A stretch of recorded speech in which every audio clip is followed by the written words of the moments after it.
வணக்கம் நண்பர்களே. நாம தினமும் கேக்குற சத்தம், இசை, ஏன் இப்ப நான் பேசுறது கூட எப்படி உங்க காதுக்கு கேக்குதுன்னு யோசிச்சிருக்கீங்களா? இன்னைக்கு வீடியோல ஒலியோட ரகசியங்களையும் ஒரு மேஜிக் ஸ்டெம் எக்ஸ்பெரிமெண்ட்டையும் பார்க்க போறோம். இன்னைக்கு 130 அடி நீளத்துக்கு பேப்பர் கப் போன் செஞ்சு பேச போறோம். ஹலோ, கேக்குதா? கேக்குது, ரொம்ப தெளிவா கேக்குது. காற்றுல சத்தம் பரவறதை விட இந்த நூல் வழியா ஒலி அலைகள் ரொம்ப வேகமாவும் துல்லியமாவும் பயணிக்குது. அதான் இவ்ளோ தூரமும் கேக்குது. ஒலி அலைகளுக்கு சக்தி இருக்கா? இதோ ஒரு ஸ்டெம் எக்ஸ்பெரிமெண்ட். இந்த கிண்ணத்துல பிளாஸ்டிக் பேப்பரை கட்டி மேல கொஞ்சம் சர்க்கரையை தூவி பக்கத்துல நின்னு சத்தமா கத்தினா பாருங்க, சர்க்கரை துகள்கள் டான்ஸ் ஆடுது. நம்ம குரலோட அதிர்வு தான் இதற்கு காரணம்.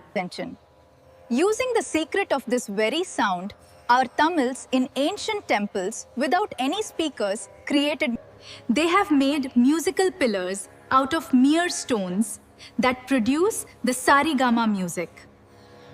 இந்த சயின்ஸ் மேஜிக் பிடிச்சிருந்தா லைக் அண்ட் சப்ஸ்கிரைப் பண்ணுங்க. அடுத்த வீடியோல பார்க்கலாம். பாய்.